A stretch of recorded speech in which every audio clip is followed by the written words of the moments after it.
Celestin Freinet. Nació el 15 de octubre de 1896, en Gars, pequeña población montañosa de los Alpes marítimos franceses. Su juventud, como la de los pequeños campesinos de entonces, transcurrió entre los trabajadores del campo, en una región pobre, de clima duro. Alice Freinet, 1977, después de haber estudiado en el curso complementario de Grèce, ingresa en la Escuela Normal de Maestros de Niza. Estalla la guerra de 1914.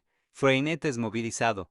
En el 9L5, cuando tiene 19 años, es herido gravemente en el Chemin des Dames.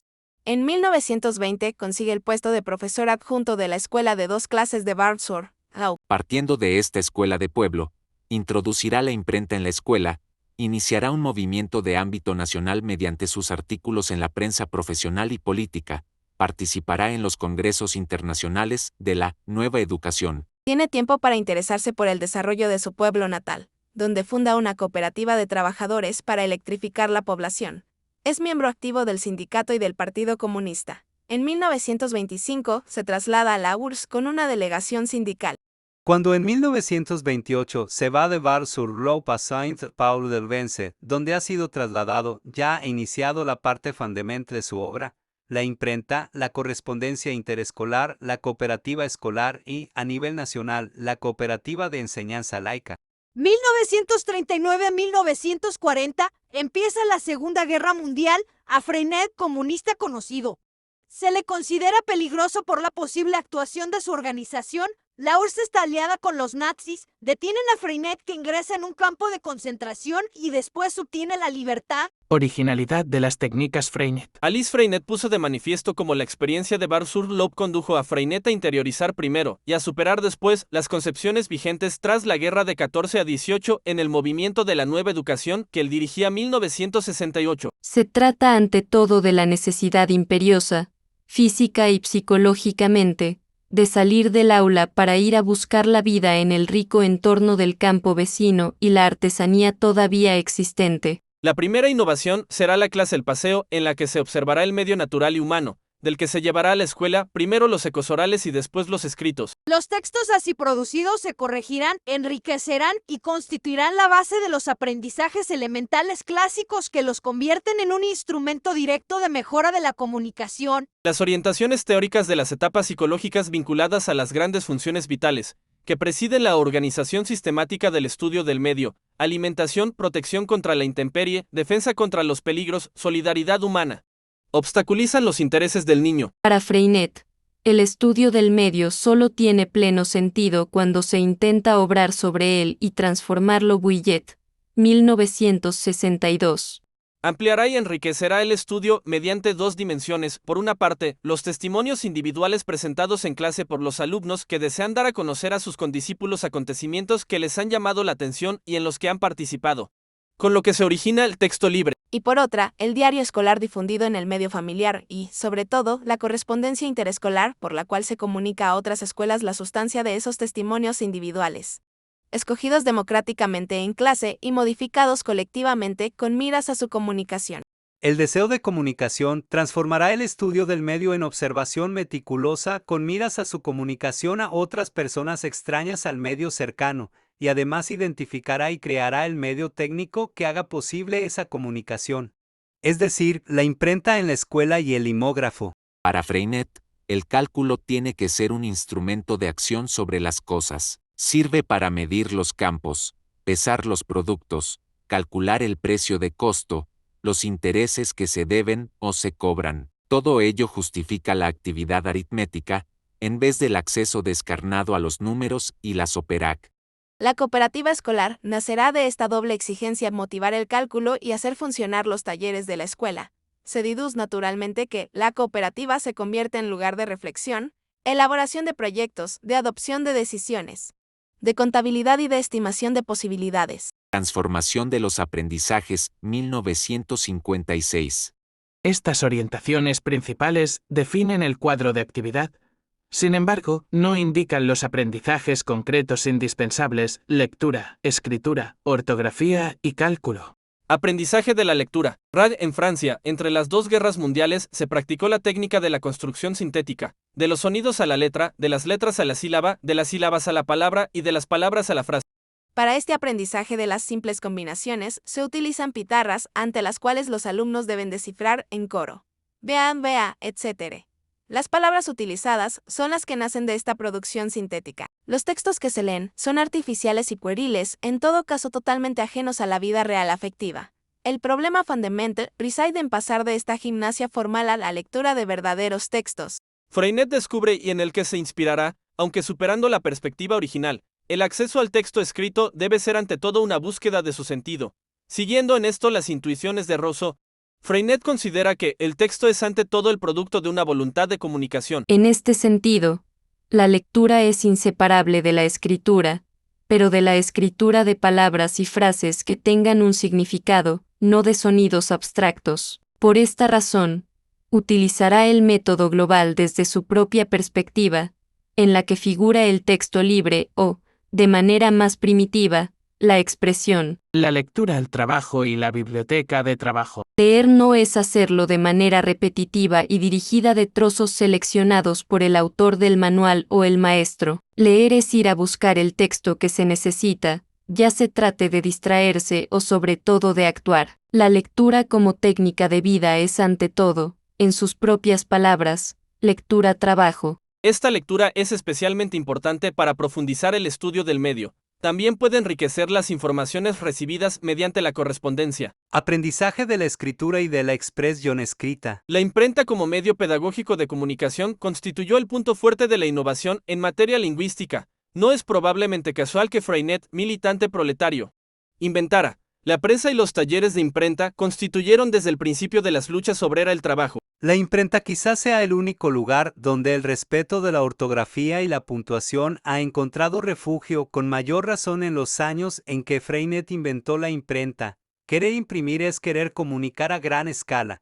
Imprimir es funcionalmente analizar el idioma letra por letra. Ortografía Freinet y no olvida gramática. la necesidad de facilitar los conocimientos que faltan en los momentos adecuados. El alumno conserva su autonomía, utilizará el diccionario o un manual de gramática, así como fichas autocorrectoras. Enseñanza de las ciencias, la historia y la geografía. Freinet pide que se parta de observaciones concretas efectuadas en el medio vivo. El estudio del medio vuelve a ser el punto de partida. Pero lo fundamental para Freinet no es solo la observación, está también, sobre todo, la necesidad de comprender y la necesidad de actuar. La ciencia no es a su juicio un cuerpo doctrinal acabado que deba enseñarse dogmáticamente, sino un movimiento hacia el conocimiento objetivo que es preciso organizar. El punto de partida es la sorpresa y la necesidad, a la vez, de compartir con otro la propia sorpresa y de buscar una explicación. La enseñanza de la historia y de la geografía obedecerá a los mismos principios. Es indudable que el objeto de la historia se encuentra alejado en el tiempo.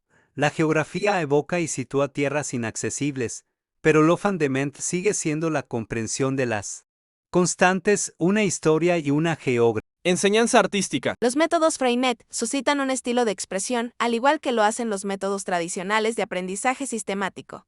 Pero las finalidades de los dos tipos de enseñanza son diferentes, así como el ideal humano que los inspira. Para Freinet, la importancia de lo ocasional, según lo que ocurra en el medio y el interés por desarrollar la autonomía de los alumnos le hacen concebir un empleo del tiempo más flexible, dividido en grandes intervalos temporales de toda la clase y en planes de trabajo individuales que cada alumno.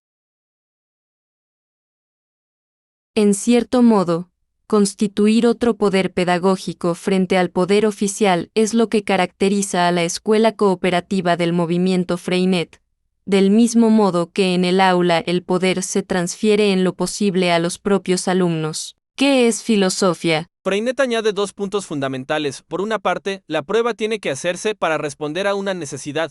Por otra parte, el éxito supone la memorización espontánea del proceso y su repetición ulterior en situaciones parecidas, lo que constituye toda la esencia del aprendizaje. En 1964, irá más lejos, afirmamos que ninguno de nuestros actos es el resultado de una elección objetiva y científica, como se suele creer, sino el fruto de intentos experimentales. ¿Qué cabe esperar hoy de Freinet? Las técnicas de lectura rápida y las aportaciones de la psicolingüística, al destacar la importancia del movimiento ocular como vector de la anticipación semántica, han permitido profundizar las intuiciones de De Crowley. Pero la idea de situar la lectura, desde el momento de su aprendizaje, en un flujo de comunicación, al igual que la idea de utilizar la lectura documental en todos los actos de la vida escolar, se deben directamente a Freinet.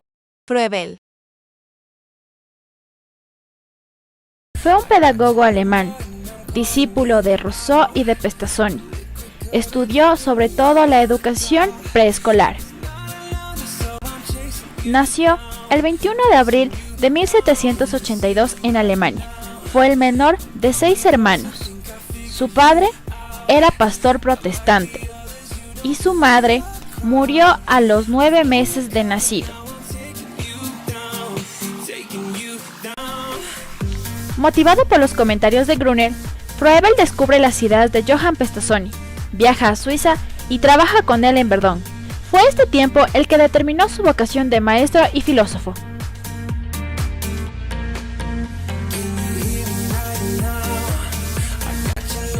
¿Qué nos propone?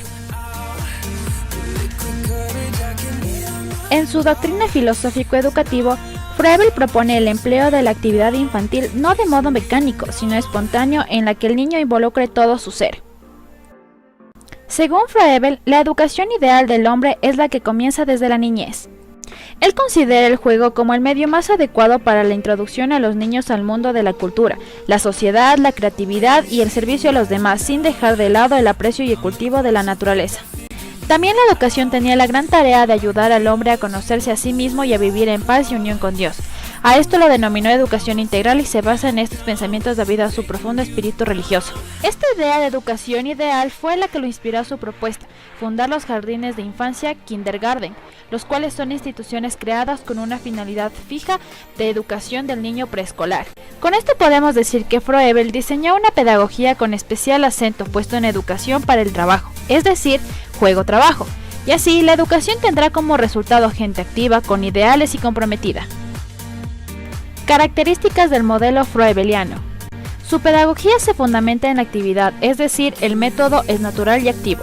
Froebel estableció un programa de juegos y canciones para padres y educadores, con el fin de utilizarlos en educación de las sensaciones y las emociones de los niños. Construyó juguetes para el logro de los objetivos educativos. Utilizó el método intuitivo porque enseña mediante experiencias directas. Aportes a la educación. La educación debe favorecer el desarrollo integral del niño desde la más tierna edad, para lo que existe un nivel preescolar. La educación debe dirigirse a favorecer y no a contrariar las inclinaciones naturales del niño, las cuales serían 4. Movimiento, palpar los objetos materiales, despedazar objetos y cuidar algo. Principios pedagógicos. Paidocentrismo. Naturalismo. Activismo.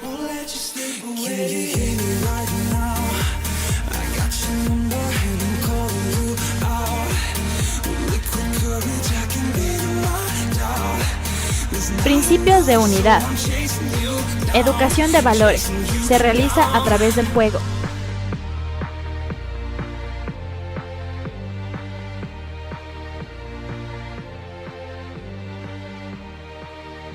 De los principios pedagógicos deriva la importancia de educación integral. La educación debía comenzar a una edad temprana. La enseñanza debe ser gradual y tener un carácter integral. Familia y escuela. La familia transmisora de conocimientos y como modelo para el niño. La escuela como una extensión del hogar. Mujer educadora natural. Importancia de las cualidades innatas de la mujer. Se prepara para la educación a través de instituciones creadas por Froebel.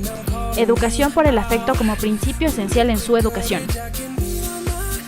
Instituciones en donde se aplica el modelo.